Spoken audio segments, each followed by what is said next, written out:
إن الحمد لله نحمده ونستعينه ونستغفره ونعوذ بالله من شرور أنفسنا ومن سيئات أعمالنا من يهده الله فلا مضل له ومن يضلل فلا هادي له وأشهد أن لا إله إلا الله وحده لا شريك له وأشهد أن محمدا عبده ورسوله يا أيها الذين آمنوا اتقوا الله حق تقاته ولا تموتن إلا وأنتم مسلمون يا أيها الناس اتقوا ربكم الذي خلقكم من نفس واحدة وخلق منها زوجها وبث منهما رجالا كثيرا ونساء واتقوا الله الذي تساءلون به والأرحام إن الله كان عليكم رقيبا يا أيها الذين آمنوا اتقوا الله وقولوا قولا سديدا يصلح لكم أعمالكم ويغفر لكم ذنوبكم ومن يطع الله ورسوله فقد فاز فوزا عظيما أما بعد فإن خير الحديث كتاب الله وخير الهدي هدي محمد صلى الله عليه وسلم وشر الأمور محدثاتها وكل محدثة بدعة وكل بدعة ضلالة وكل ضلالة في النار أعوذ بالله السميع العليم من الشيطان الرجيم بسم الله الرحمن الرحيم ومن يكفر بالله وملائكته ورسله وكتبه ورسله واليوم الآخر فقد ضل ضلالا بعيدا۔ تمام قسم کی تعریفیں اللہ رب العالمین کے لیے لائق اور سزاوار ہیں۔ وہ ہم سب کا خالق ہے، مالک ہے، رازق ہے، حاکم ہے، اور ہم تمام لوگوں کی عبادتوں کا اکیلا مستحق و سزاوار ہے۔ وہ جو چاہتا ہے، جب چاہتا ہے، جیسے چاہتا ہے کرتا ہے۔ ساری کائنات، ساری مخلوق اس کی غلام اور اس کی محتاج ہے۔ ہر چیز پر اس کی طاقت اور قدرت ہے۔ وہ ان اللہ علی کل شیء قدیر ہے۔ بعدہ ان گنت و بے شمار درود و سلام نازل ہوں تمام انبیاء پر، بالخصوص جناب محمد رسول اللہ صلی اللہ علیہ وسلم پر اور آپ کے آل و اصحاب پر۔ اللہ رب العالمین اپنا رحم و کرم فرمائے ہم سب پر، آمین۔ ارکان ایمان کے تعلق سے بات ہو رہی ہے، اور آج اس میں سے دوسرا رکن جس پر ہمارا اور آپ کا ایمان لانا انتہائی ضروری ہے، جس کے بغیر ہمارا اور آپ کا نہ تو ایمان اللہ رب العالمین کو قبول ہے اور نہ ہی اسلام اللہ رب العالمین کو قبول ہے۔ تو اس میں سے اللہ پر ایمان، اس تعلق سے کافی باتیں آپ کے سامنے آ چکی ہیں۔ اب یہاں سے جو دوسرا رکن ہے جس کو کہتے ہیں کہ فرشتوں پر ایمان، اس کے تعلق سے بات کریں۔ اللہ رب العالمین نے بے شمار مخلوق بنائی، اور ان بے شمار مخلوق میں تین مخلوقات ایسی ہیں جن کو مرکزی حیثیت حاصل ہے۔ بے شمار مخلوق ہے، لیکن اس میں سے ٹاپ 3 کہ یہ سب سے اہم ہے۔ تو وہ تین مخلوق انسان، جنات اور فرشتے، یہ تین مخلوق۔ اب ان تینوں میں انسانوں کا اور جناتوں کا معاملہ الگ ہے۔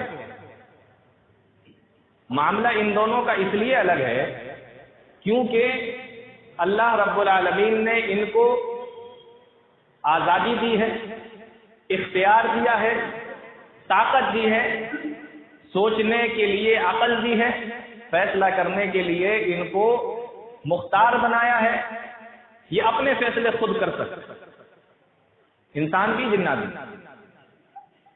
لیکن فرشتوں کے ساتھ یہ معاملہ نہیں ہے، فرشتوں کا معاملہ اتنا ہی ہے جتنا اللہ رب العالمین بتا دے۔ یہ اپنے آپ سے سوچیں گے نہیں، جب تک ان کو آرڈر نہیں ملے گا یہ کریں گے نہیں، اور جب تک ان کو کسی چیز سے منع نہ کر دیا جائے اور آرڈر ہو تو کرتے رہیں گے۔ تو ان کا معاملہ بہت الگ ہے، کوئی فیلنگ نہیں، کوئی سوچ نہیں، نہ بھوک نہ پیاس نہ خواہش، کچھ بھی نہیں۔ تو ان کا معاملہ انسانوں سے اور جناتوں سے اس طریقے سے الگ ہے۔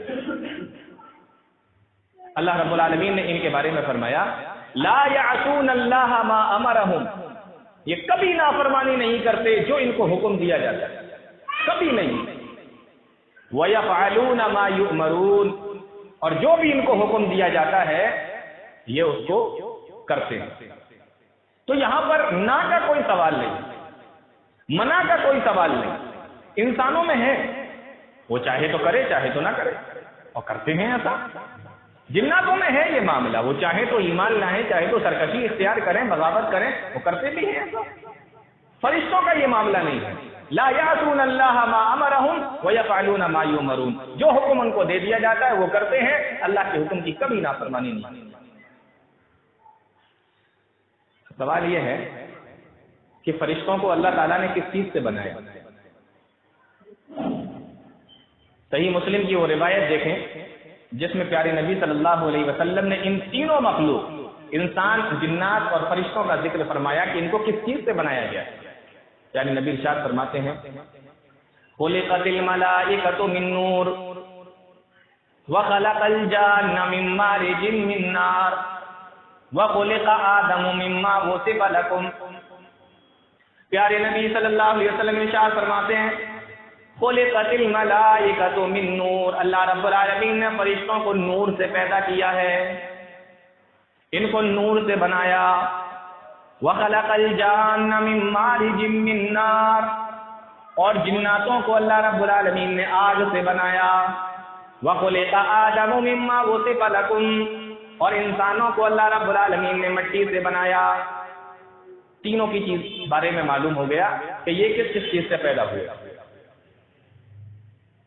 فرشتے نوری مخلوق ہیں، اللہ رب العالمین نے ان کو نور سے بنایا۔ فرشتے دکھائی نہیں دیتے، جنات بھی نہیں دکھائی دیتے، لیکن یہاں فرشتوں کی بات چل رہی ہے۔ فرشتے دکھائی نہیں دیتے، یہ غیر مرئی مخلوق ہے، دکھتے نہیں، لیکن ایمان لانا بہت ضروری ہے، ان کے اوپر ایمان لانا بہت ضروری ہے۔ یہ ایمان بالغیب ہے۔ ایمان بالغیب جانتے ہیں آپ؟ جیسے ہم نے اللہ کو نہیں دیکھا لیکن آپ شک کر سکتے ہیں، یہ ایمان بالغیب۔ الذین یؤمنون بالغیب، میرے بندے وہ ہیں جو غیب پر ایمان رکھتے ہیں۔ تو ایمان بالغیب، ایمان اللہ پر ایمان لائے بغیر دیکھے۔ اب فرشتوں پر بھی ایمان لاؤ بغیر دیکھے۔ جیسے آپ یہ ڈیمانڈ نہیں کر سکتے کہ میں جب ایمان لاؤں گا جب اللہ کو دیکھ لوں گا، اسی طریقے سے آپ یہ ڈیمانڈ نہیں کر سکتے کہ میں جب تک ایمان نہیں لاؤں گا جب تک کہ میں فرشتوں کو نہیں دیکھوں گا۔ اور یقین جانیے، اگر آپ شک و شبے میں ہیں فرشتوں کے تعلق سے، یا آپ کے ذہن میں یہ بات آئی کہ میں دیکھوں گا تو مجھے یقین ہوگا کہ اللہ رب العالمین کی کوئی مخلوق ہے فرشتے، تو قرآن کریم کی اس آیت کریمہ کا ترجمہ آپ پڑھ لیں۔ اللہ فرماتا ہے وَقَالَ الَّذِينَ لَا يَرْجُونَ لِقَاءَنَا لَوْلَا أُنزِلَ عَلَيْنَا الْمَلَائِكَةُ أَوْ نَرَى رَبَّنَا، یہ لوگ کہتے ہیں کہ ہم جب تک ایمان نہیں لائیں گے جب تک ہم اپنے رب کو اپنی آنکھوں سے نہ دیکھ لیں، اور یہ بھی کہتے ہیں کہ جب تک ہم ایمان نہیں لائیں گے جب تک فرشتے ہمارے پاس میں اترنے نہ لگیں، نازل نہ ہونے لگے۔ اللہ نے فیصلہ سنا دیا، یہ اس طریقے کی ڈیمانڈ کرنے والے وہ لوگ ہیں لقد استكبروا في انفسهم، جو اپنے آپ کو بہت بڑا سمجھ رکھا ہے، جنہوں نے اپنے آپ کو بہت بڑا سمجھ لیا ہے، جو اپنے آپ میں غرور کے اندر مبتلا ہیں، جو اپنے آپ کو بہت بڑا سمجھتے ہیں، وَعَتَوْا عُتُوًّا كَبِيرًا، اور یہ وہ لوگ ہیں جو بہت بڑی سرکشی کے اندر مبتلا ہو گئے۔ بغیر دیکھے نہیں لائیں گے ایمان، ہمیں رب بھی دکھاؤ، ہمیں فرشتے بھی دکھاؤ۔ اگر یہ ذہن میں آ رہا ہے تو لقد استكبروا في انفسهم، آپ اپنے آپ کو بہت بڑا سمجھ رہے ہیں، وَعَتَوْا عُتُوًّا كَبِيرًا، اور آپ بہت بڑی سرکشی کے اندر مبتلا ہو گئے ہیں۔ اور اگر یہ معاملہ تمہارے ساتھ میں ہو گیا، قرآن کریم بیان کرتا ہے يَوْمَ يَرَوْنَ الْمَلَائِكَةَ لَا بُشْرَىٰ، ہاں ہم ان کو فرشتے بھی دکھا دیں گے۔ اگر ان کی یہی ڈیمانڈ ہے تو ہم ان کو فرشتے بھی دکھا دیں گے، لا بشرا، لیکن جب یہ فرشتوں کو دیکھیں گے تو انہیں کوئی خوشی محسوس نہ ہوگی۔ فرشتے ہم دکھا دیں گے تو یہ سوچ رہے ہیں کہ ہم ایمان لے آئیں گے فرشتے دیکھ کر، فرمایا جس دن یہ فرشتے دیکھیں گے لا بشرا یومئذ للمجرمین، تو ان لوگوں کو کوئی خوشخبری محسوس نہ ہوگی، بلکہ مصیبت میں گرفتار ہو جائیں گے فرشتوں کو دیکھ کر۔ کیوں؟ اس لیے کہ فرشتے کب دکھتے ہیں؟ فرشتے جب دکھتے ہیں جب آپ کی موت اور آپ کی روح نکالنے کے لیے آتی ہے، اس سے پہلے تو نہیں دیکھتے۔ بچپن سے لے کر وفات تک، پیدائش سے لے کر موت تک کوئی فرشتے کو نہیں دیکھ پاتا، لیکن جب روح نکلنے کا ٹائم ہوتا ہے تو فرشتے ہی فرشتے دکھائی دیتے، جہاں تک نگاہ جاتی ہے فرشتے ہی فرشتے دکھائی دیتے۔ اگر اچھے کام کیے ہیں تو اچھی شکل میں، اور برے کام کیے ہیں تو بری شکل میں، لیکن دکھتے ہیں۔ اب مجھے بتاؤ کہ اگر ایسے وقت میں فرشتے دیکھ بھی لو تم تو تمہارے لیے کون سا فائدہ ہوا؟ یہ تو مصیبت ہی ہو گئی نا۔ اور ایسے وقت میں اگر تم کہو کہ میں اب اللہ پر ایمان لایا تو وہ ایمان تو قبول نہیں ہے، ایسے وقت میں توبہ بھی قبول نہیں۔ اب تو چل چلاؤ کا وقت آ گیا، سامنے سب کچھ دیکھ رہا ہو، اب ایمان بالغیب کہاں ہے؟ ایمان بالغیب تو نہیں، آپ تو دیکھ لیا نا۔ ایمان بالغیب تو کہتے ہی اس کو ہے کہ آپ نے نہ دیکھا اور آپ ایمان لے آئے۔ اب آپ ایمان بالغیب نہیں رہا، اب ایمان بالشہادہ ہو گئے، اپنی آنکھوں سے دیکھ لیا، اور یہ ایمان اللہ کی قبول نہیں۔ تو فرشتوں کو ڈیمانڈ اگر کسی نے یہ کر رکھی ہے کہ میں دیکھوں گا تبھی ایمان لاؤں گا، قرآن کریم کہتا ہے کوئی خوشخبری نہیں ہے تمہارے لیے، کوئی فائدہ نہیں۔ تو ایک چیز یہ ہوئی کہ اللہ رب العالمین کے فرشتے ہیں لیکن دکھائی نہیں۔ اب آج کا ماحول یہ ہے، ہمارے یہاں مسلمانوں میں جہالت کی وجہ سے، لا علمی کی وجہ سے، یا کالجوں میں اور یونیورسٹیوں میں پڑھنے کی وجہ سے فرشتے کچھ نہیں ہوتے۔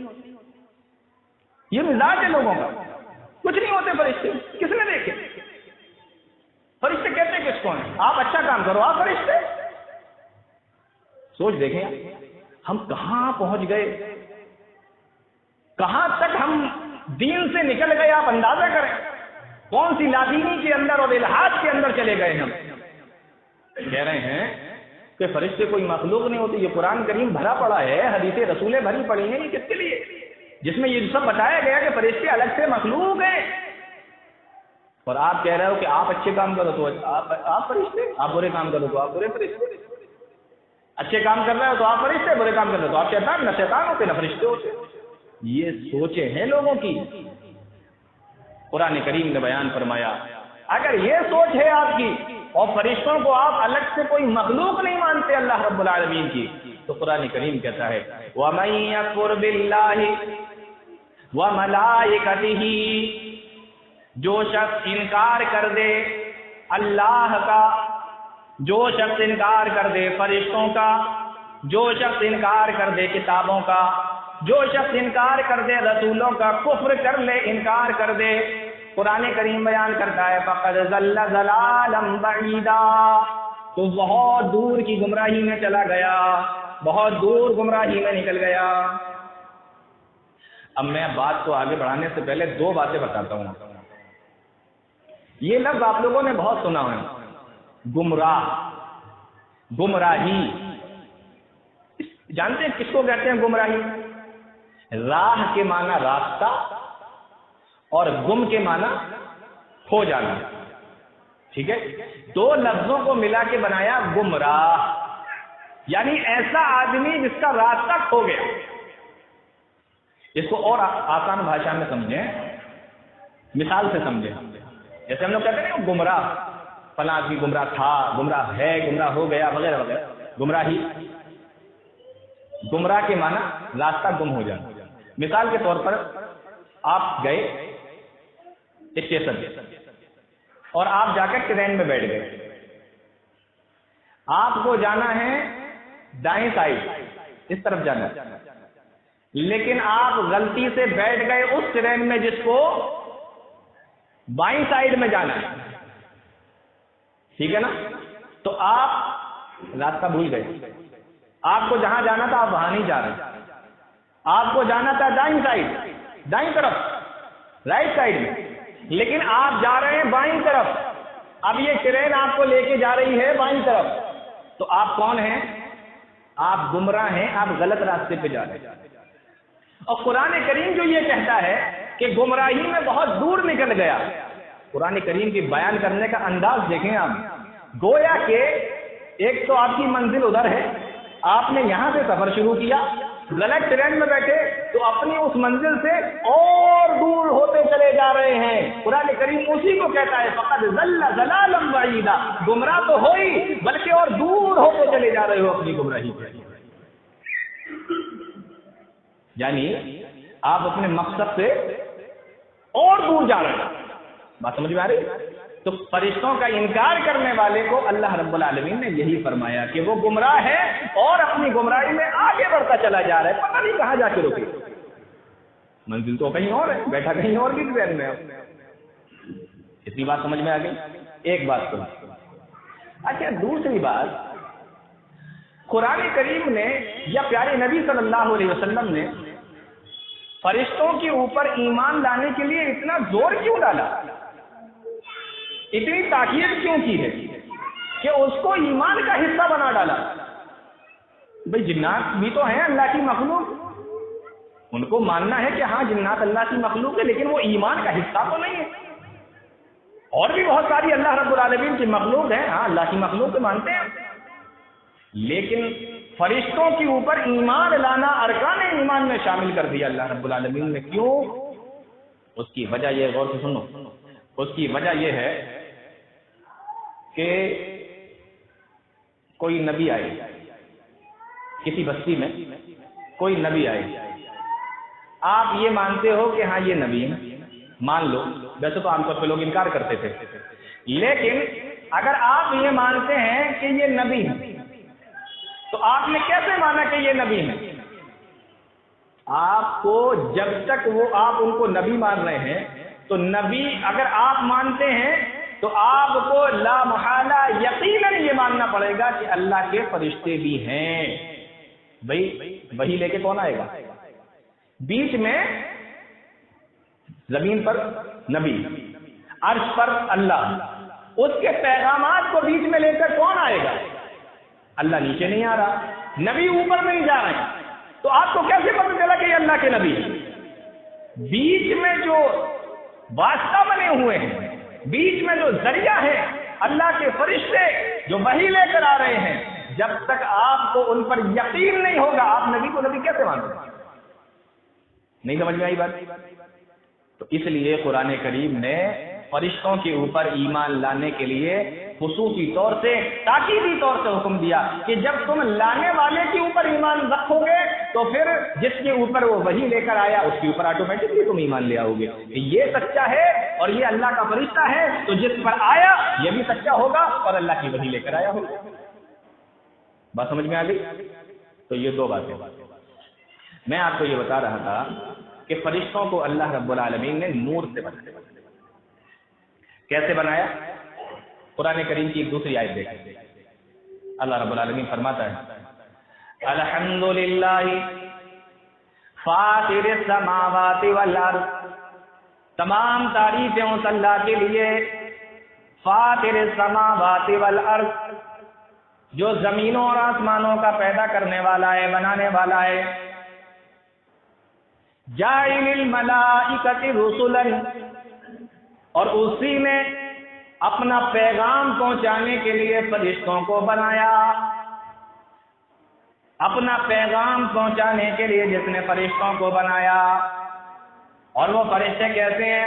اولی اجنحۃ مثنی وثلاث ورباع، کوئی فرشتہ تو ایسا ہے جس کے 2 پر ہیں، کوئی فرشتہ ایسا ہے جس کے 3 پر ہیں، کوئی فرشتہ ایسا ہے جس کے 4 پر ہیں، یزید فی الخلق ما یشاء، اور فرشتوں کے پر اسی طریقے سے بڑھتے چلے جاتے ہیں، چھوٹا فرشتہ کم پر، بڑا فرشتہ زیادہ پر۔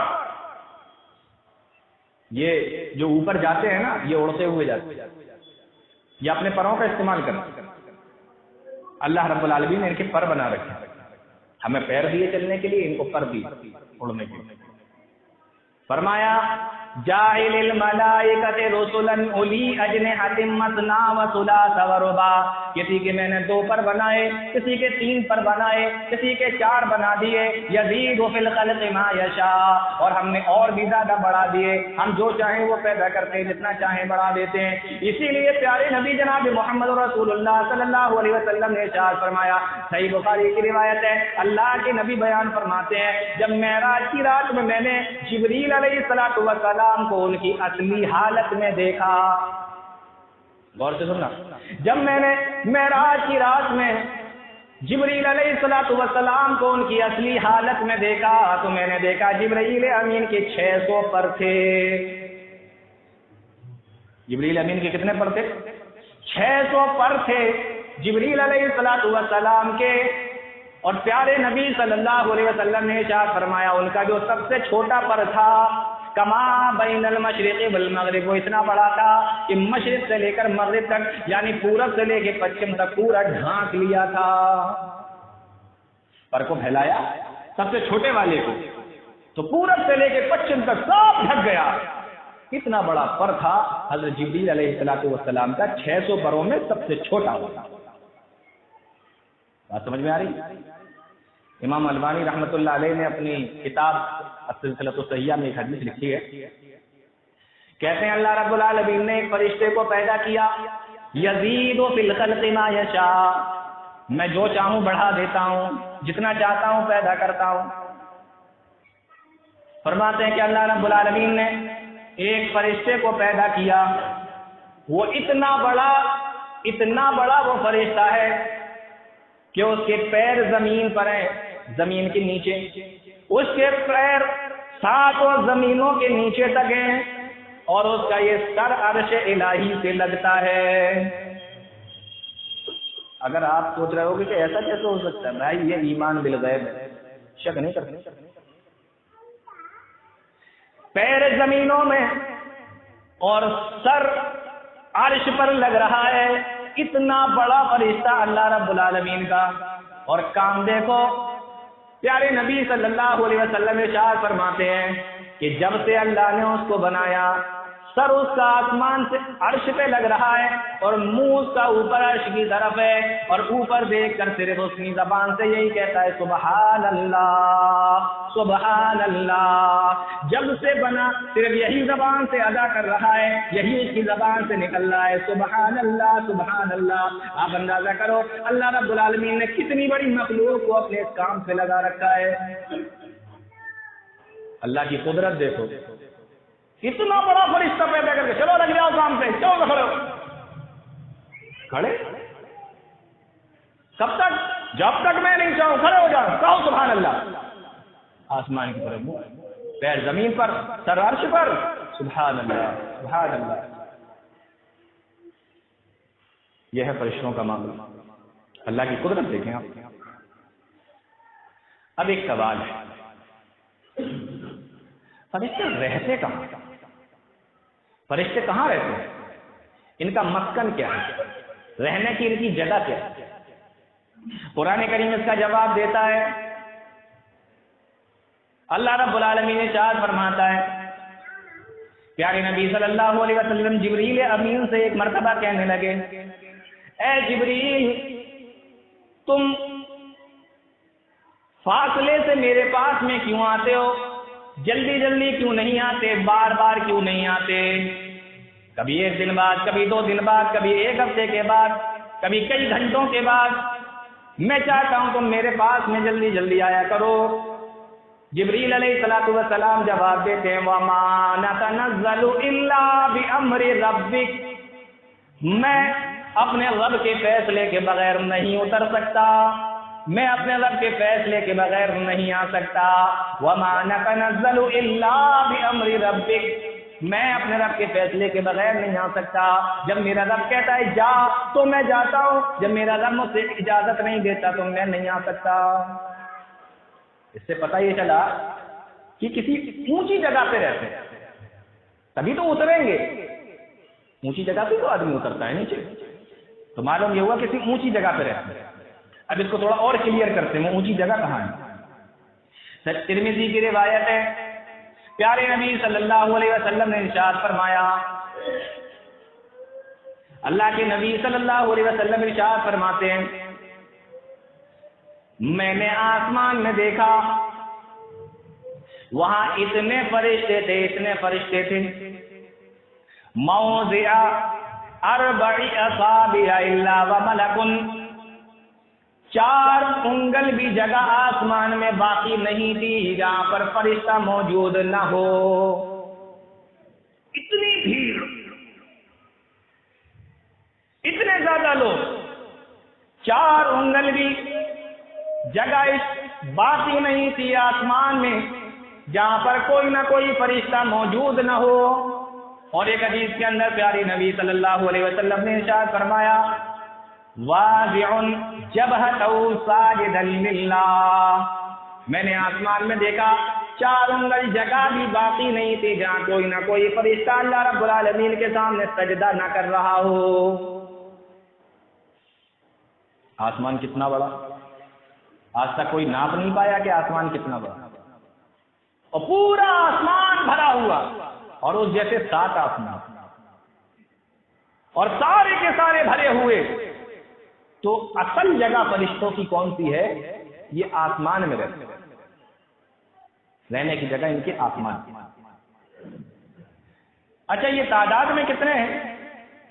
قرآن کریم کہتا ہے وَمَا يَعْلَمُ جُنُودَ رَبِّكَ إِلَّا هُوَ وَمَا يَعْلَمُ جُنُودَ رَبِّكَ إِلَّا هُوَ، فرشتوں کی کتنی تعداد ہے یہ اللہ کے علاوہ کوئی نہیں جانتا۔ کتنی تعداد میں فرشتے موجود ہیں یہ اللہ کے علاوہ کوئی دوسرا نہیں جانتا، خود اللہ رب العالمین ہی کو معلوم ہے کہ میں نے کتنے فرشتوں کو بنایا، اللہ رب العالمین نے ان کی کوئی تعداد نہیں بتائی۔ آپ اندازہ کر لو، اتنا بڑا آسمان اور ایسے 7 آسمان اور 4 انگل جگہ باقی نہیں جہاں پر کوئی دوسرا کھڑا ہو جائے وہاں فرشتہ کھڑا ہوا، اتنی تعداد، اور اللہ رب العالمین کے اور باقی کے فرشتے اور کاموں میں لگے ہوئے۔ یہ تو وہ ہیں جو آسمان پر ہیں، تو ان کا اصل مسکن کہاں ہے؟ آسمان پر۔ پیارے نبی صلی اللہ علیہ وسلم نے ارشاد فرمایا جب میں معراج کی رات گیا 7ویں آسمان پر پہنچا تو میں نے وہاں پر ایک گھر دیکھا جس کا نام بیت معمور ہے، قرآن کریم کے اندر اس کا ذکر موجود ہے۔ بیت معمور، ہم لوگ حج کرنے کے لیے جاتے ہیں، خانہ کعبہ پہنچتے ہیں، طواف کرتے ہیں، 2 رکعت نماز پڑھتے ہیں، اللہ رب العالمین نے دوبارہ نوازا، دوبارہ چلے گئے، ایک بار حج کر لیا، ایک بار عمرہ کرنے چلے گئے۔ کچھ لوگ ایسے ہوتے ہیں کہ 2-3 بار حج کر لیا، 2-3 بار عمرہ کر لیا، یہ قسمت کی بات ہے، اللہ رب العالمین نے اگر لکھا ہے تو چلا جاتا ہے۔ مطلب یہ کہ اگر آپ ایک بار کر لو تو دوبارہ چانس رہتا ہے کہ جا سکتے، اللہ رب العالمین اگر حالات بنا دے تو دوبارہ جا سکتے ہو، چانس ہے۔ لیکن پیارے نبی صلی اللہ علیہ وسلم نے ارشاد فرمایا میں نے بیت معمور، یہ 7ویں آسمان پر ایک گھر ہے، جیسے پوری دنیا کے بیچوں بیچ میں خانہ کعبہ موجود ہے، پوری دنیا کے بیچوں بیچ میں خانہ کعبہ موجود ہے۔ پیارے نبی فرماتے ہیں اس کے بالکل سیدھے اوپر اگر چلے جاؤ، ادھر ادھر ذرا سا بھی نہ ہٹو، تو ساتویں آسمان پر جب پہنچو گے تو بیت معمور تمہیں وہاں پر ملے گا۔ زمین پر یہ دنیا کے لوگوں کا قبلہ ہے اور وہ آسمان پر فرشتوں کا قبلہ ہے۔ ایک حدیث کے اندر تو پیارے نبی نے یہ فرمایا کہ اگر بیت معمور ساتویں آسمان پہ نیچے گر جائے تو کعبہ کے اوپر آ کے گرے، اتنے سیدھے۔ یہ دنیا کے لوگوں کا کعبہ اور وہ فرشتوں کا۔ پیارے نبی صلی اللہ علیہ وسلم فرماتے ہیں میں نے بیت معمور میں دیکھا کہ فرشتے اس کا طواف کر رہے ہیں، وہاں نماز پڑھ رہے ہیں، میں نے دیکھا فرشتے اس کا طواف کر رہے ہیں۔ پیارے نبی ارشاد فرماتے ہیں، بخاری کی روایت ہے، 70,000 ملک کل یوم 70,000 ملک، روزانہ 70,000 فرشتے اس گھر کا طواف کرتے ہیں، روزانہ 70,000 فرشتے اس گھر کا طواف کرتے ہیں۔ اذا خرجا، اور جب کوئی فرشتہ اس کے اندر سے طواف کرنے کے بعد وہاں سے نکل جاتا ہے، لا یعود، پھر دوبارہ کبھی اس کا نمبر ہی نہیں آتا۔ آپ جا سکتے ہو، آپ کے پاس چانس ہے، لیکن فرشتے کے پاس چانس ہی نہیں۔ کیوں؟ آپ گئے، اب دوسرے کا نمبر ختم ہوں گے تب نا آپ کا نمبر آئے گا۔ تو اتنی تعداد ہے فرشتوں کی کہ ایک بار جو چلا گیا، ایک بار جس نے وہاں پر طواف کر لیا، دوبارہ اس کا نمبر نہیں آتا۔ تو کیا پتہ چلا رہتے کہاں ہیں؟ آسمان میں۔ تعداد کتنی ہے؟ بے انتہا، بے شمار، ہمیں نہیں۔ تیسری چیز، طاقت کتنی ہوتی ہے ان کے پاس؟ طاقت کتنی ہوتی ہے ان کے پاس؟ وہ روایت اٹھا کر دیکھیے، صحیح بخاری کی روایت ہے، پیارے نبی صلی اللہ علیہ وسلم فرماتے ہیں جب میں طائف پہنچا اور طائف کے سرداروں کے سامنے 3 بھائیوں کی طائف میں حکومت تھی، پیارے نبی صلی اللہ علیہ وسلم ارشاد فرماتے ہیں میں طائف پہنچا، 3 بھائی وہاں رہتے تھے، یہ تینوں سردار تھے، ان کے پاس میں پہنچ کر میں نے ان کے سامنے اسلام رکھا، توحید رکھی، اللہ کا پیغام ان کے سامنے رکھا، لیکن کوئی بھی ایمان نہیں لایا، کوئی بھی ماننے کے لیے تیار نہیں ہوا، اور سرکشی میں اتنا زیادہ بڑے ہوئے تھے۔ ایک بھائی تو یہ کہنے لگا کہ جا، میں تو اس سے تو بات کرنا ہی پسند نہیں کرتا۔ تقریباً 95 یا 90 کلومیٹر کا فاصلہ ہے مکہ سے طائف، جب آپ جائیں گے 90 یا 95 کلومیٹر کا فاصلہ ہے، اور پیارے نبی صلی اللہ علیہ وسلم پیدل گئے، سواری نہیں، پیدل۔